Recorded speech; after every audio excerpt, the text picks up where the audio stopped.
Welcome back, ladies and gentlemen. You're listening to another edition of DIY Money. DIY Money. What's shaking, Logan? All the things. This business is so interesting right now. It's such a fascinating time. It's a fascinating time to be like cutting my teeth as now like managing the firm and managing the investments for the firm.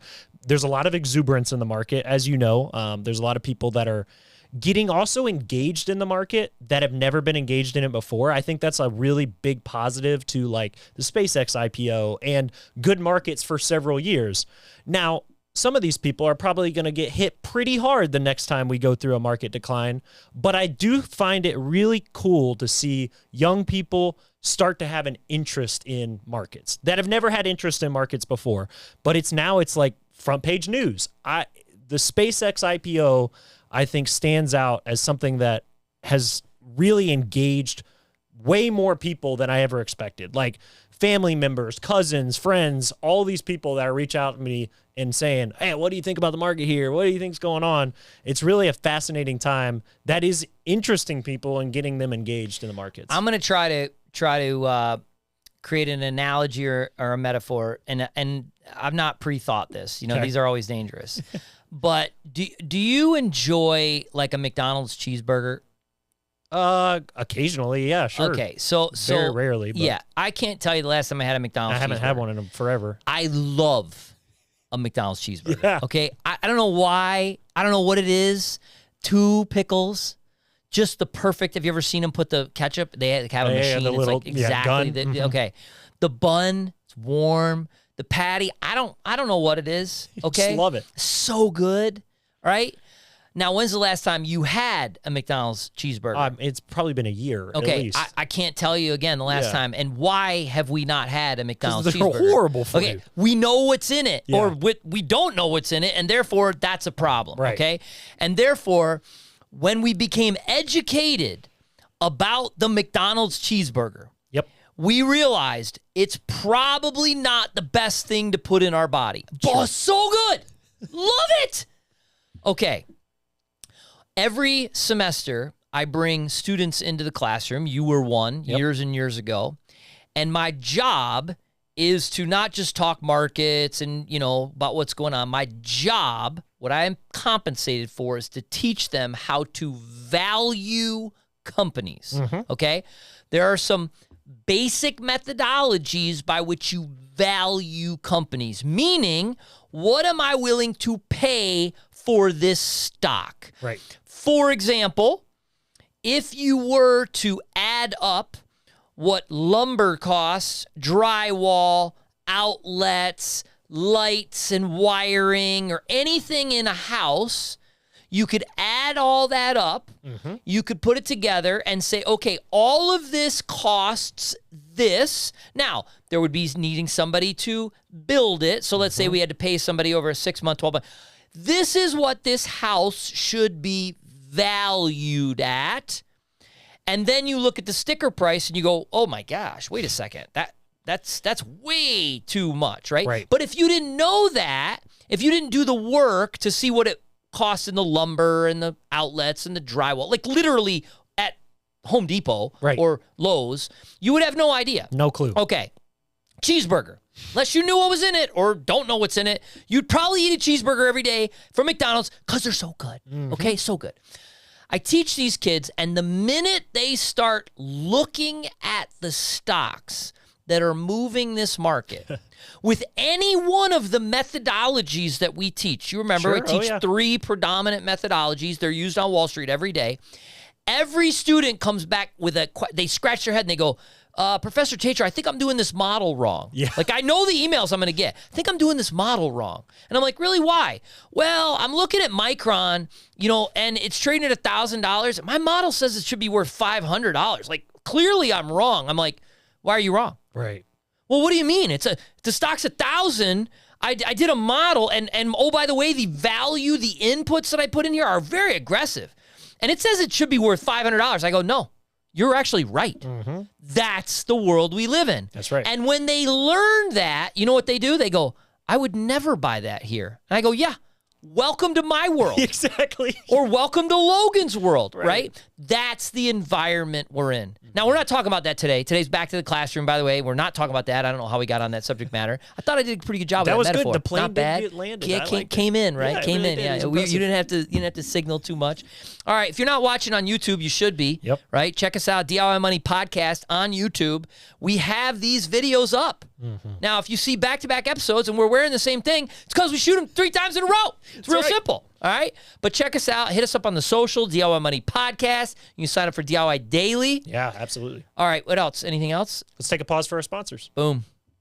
All right, back to the classroom. Full disclosure, we had Ian, great producer, extraordinaire, soon to be, I don't know, what do you call him? Intern? Intern? Okay, Yeah, sure. paid intern, right? Our paid intern, Ian, put together a back to the classroom idea. Neither one of us liked it. We were like, no. My bad, Ian. Sorry, Ian. We just didn't like Love it. you, but we were out on that. So my son Joshua, who is doing the controls today, also paid. Okay, we're not slave labor around here. He's getting 75 cents an hour, but still, That's right. Okay. He's getting a McDonald's cheeseburger. Cheeseburger. That's right. You get a lovely coupon. Anyways, he said that his girlfriend had made a mention about she wishes she could pay her rent in advance for the year and not have to worry about it. And he said, in his astute financial wisdom, said, you should bucket that money. You should put that money in another account, bucket it so that it pays it automatically, which led to the discussion of automation. That's what I want to talk about. I want to talk about what in your life financially is automated that helps you stay on point. What is not automated? What are things that you maintain control of? So I'm going to start with you. I'll share. Mine's probably not that exciting, but I want to hear from your perspective. What is automated, not automated, et cetera? Yeah, so I try to automate everything I can to a degree. There's certain things I can't automate, like tracking expenses, because if I automate tracking expenses, I don't watch tracking expenses. Like if it's just going on autopilot that goes into an app and throws it into categories, I'm like, blah. I don't even look at it. But I automate everything that I can automate that seems smart to do so. So obviously 401k. Almost everybody automates their 401k. I do that. But I also automate, once I get that direct deposit from a paycheck that comes in, it goes to all the different spots. So the first place it goes to tithe, right? It goes directly to that part. That's is that 10%. automated, or do you have to go in and manually move that? Nope, it's automated. Oh, nice. So as soon as my paycheck comes in, 10% goes there. Or any money that comes into the account, 10% goes directly to that account. And then what I do at that stage is we have a typical rhythm of what automates out to the church on direct deposit, and then there's a portion that my wife and I decide what we're going to do with it later on. Also, I automate what goes to the savings account. So through the budgeting, through the tracking of expenses that we've done, we always talk about paying yourself first. So we know exactly how much money, approximately, it's not perfect every month, but we do try to save first, that we put directly into a different savings account at the very start of the month, automated, pushed over. What I don't do, which is a little bit strange, is I don't automate extra money to go towards our debt payments. What we have been doing over the last few months is building up that savings account that basically gets earmarked and extra funds go into it. And then I put big chunks down on our loans and we pay off a tranche at a time. So I know that's not the most efficient thing in the whole world. People will say, oh, you should put every extra dollar, almost like Dave Ramsey making a 13th payment on your house, right? But instead of that, what we're doing is we're building up the chunk just in case we have some emergency that comes up over and above, because now we have a house and it costs $1 gazillion to do everything. We're just kind of building up that account and then socking it away whenever we have enough, when we have the $10,000 or whatever to pay off another student loan. So we automate pretty much everything we can until it's like the big things that I want to make sure get executed the right way. In the future, we'll automate what goes into like our joint investment account. Once we have the student loans paid off, and that's the next phase of our DIY money steps, we're going to put it into there and we're going to invest it accordingly. And in all likelihood, we'll have like an automated investment process. Like we're going to buy S&P 500. We're going to buy this. We're going to buy that, or buy into our models that we build out for clients. So we try to automate everything we can, but I want to highlight the thing I do not automate is tracking the expenses. We get in there and we put those in and type them and edit like a receipt that goes to Costco because I'm buying food for some Costco, I'm buying some house stuff, I'm buying this and that, and break those things apart so that it's not just on autopilot and I never look at it. What bills of yours are automated and what are not? All of them. All of my bills are automated. Now, mortgage, yep, utilities, cell phone, all of it. Yeah, I do not self-pay anything. I do it all auto. However, that is to say, so that automatically tracks if for some reason it's out of like bands, like utilities. I noticed immediately, I got a text on my phone when my utility bill was crazy one month. I figured out that my AC unit was jacked up. Love a house ownership. It's great. But we keep, as long as it's steady and consistent, I do auto pay for everything. Yeah. Mm-hmm. So I'm not great at this at all. I was thinking as you're talking and I'm going, I don't even know what I'm going to say because historically, when I was compensated and putting money into a 401k, yes, of course it was automated. There's no other way to do it, right? Mm-hmm. My kids' custodial accounts have always been automated, and that's been great. So other than that, I believe I was trying to think our internet, because it's the same every month. Okay. Our cell phone, also the same every month. And that might be it. That's all you automate? That's all that I automate. So how do you remember that I got to go pay this on the 17th of the month every month? And I get an email. Okay. That it comes in to tell me what it's due, like a utility bill or something. Now, it's paid through my bank, but I have to manually go in and pay it. The reason is for what you experienced with your utility bill. I don't want or like surprises at all. And so 2 reasons. That's the first. And if I get a bill that I feel like needs my attention, like something's wrong, and I've had it happen. I've had a water bill where twice as much as it was the month before and the same time the year before, I call the company immediately and I'm like, this is wrong. And sure enough, they come out and they looked and said, now it'd be different if I had a toilet running, et cetera, because those are the first things you check, right? Sure. Did I have a toilet running all month or do we have a leak or something like that? But I've had issues where if it would have automated and paid it, then good luck getting that money back. Sure. I mean, the utility's not going to go, oh, yeah, sorry, we'll credit. No, you're not getting that. So that's number one. Number 2, and it's my OCD, but I do like sitting down and doing that. I don't have so much free time on my hand or so much commitment on my hand that I'm like, oh, I don't have 10 minutes to sit down to pay these bills or to do this. So I'm not very good at that. But it gives me a I like it when it's done and all my boxes are checked and my balances match and it just feels really good. Yeah, and I think part of automation, too, is finding what system works well for you and also how much of the psychological boxes you need. Some people just have like a slush fund, extra savings account where all your accruals go, right? You throw in Christmas, you throw in car savings, you throw in all the things to one bucket. Some people need 15 accounts that describes each and every one of those different things that are going to go in your slush fund. That's part of the automation process is figuring out, am I a person that needs these 15 boxes? Am I a person that needs 2 boxes where these different monies go? The bank's not going to stop you from opening savings accounts. So feel free to open as many as you want to.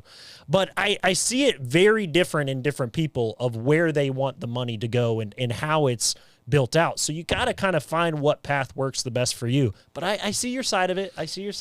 I'll tell you another one. It's funny. So we've been blessed with generating income from some different sources. Okay. So we have income properties, both that we own outright, and then we have investments in some passive investments. Compensation I get periodically from the university. Believe it or not, every quarter I get book royalties from a Trade the Trader, which was written 20 years ago. The gift that keeps on giving is wonderful.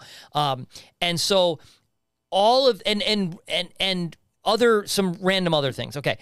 and they all go into these different accounts, okay? And then as they go into these different accounts, I use those different accounts for different things. So the real estate expenses I might use, clearly, I mean, if that goes in there, income and so forth, I use for real estate expenses. As it builds up, I dump it into an investment account. Okay. And we were talking with somebody once about this who was already like retired. And again, and the funny thing is I've been in the retirement business for 25 years and now I'm doing it with my stuff. And what would I tell someone? Well, simplify all this. Like, take all this income that you're getting from all these places, put it in one account, and pay everything from that one account. So, okay, telling myself that, I started to set that up. Like, I'd move the direct deposit into this one account, and the other account, and the other. 1 month went by, and I was like, nope, cannot do that. Absolutely not. Not enough control. Because I needed to know what was coming in from where and what, so on and so forth. If I get hit by a bus, my wife will have no idea what to do. Like seriously, I try to write it out. Like she will have to simplify it. She will call you and be like, we have got to simplify this stuff. But I like it. I enjoy it. I enjoy the process of doing it. And right or wrong, it makes me feel in control of the process, which at the end of the day, I really know I'm not, but it helps. It helps. It helps you process it. I think it's always fascinating to see the people that do it that way. I'm just not. Like, I'm not the super, super detail. My wife is. I'm not the super, super detail-oriented person. Like, our vacation fund. Our vacation fund is always my 25th paycheck of the year, if that makes sense. We get 26 paychecks. I only budget for 2 paychecks a month. The 26th one goes to that, and then we have some additional savings that goes in the 26th paycheck. So I'm like more flexible, I guess. I don't have every month there's $14.56 that goes to my vacation fund. It is more like, I know I'm going to get an extra paycheck. That'd be $29 a month and $360 for a vacation. Hey, I don't take vacations like you, okay? Would not back be off. a very good vacation. All right, so I think at the end of the day, what are we saying? Do what works for you, right? Find a system that works for you and stick with it. And maybe alter it over time, but stick with a system that works for you. And of course, it's hard to argue with the automation if that's your thing, or be OCD like me. That's my thing. All right. Hope you found some value in that discussion, that back to the classroom. Keep the questions coming. Send them to podcast@DIYmoney.org. That's podcast@DIYmoney.org. And remember, the secret to wealth is pretty simple. Live on less than you make, invest the rest, and do so for a very long time. Make it a great one. Dunsky.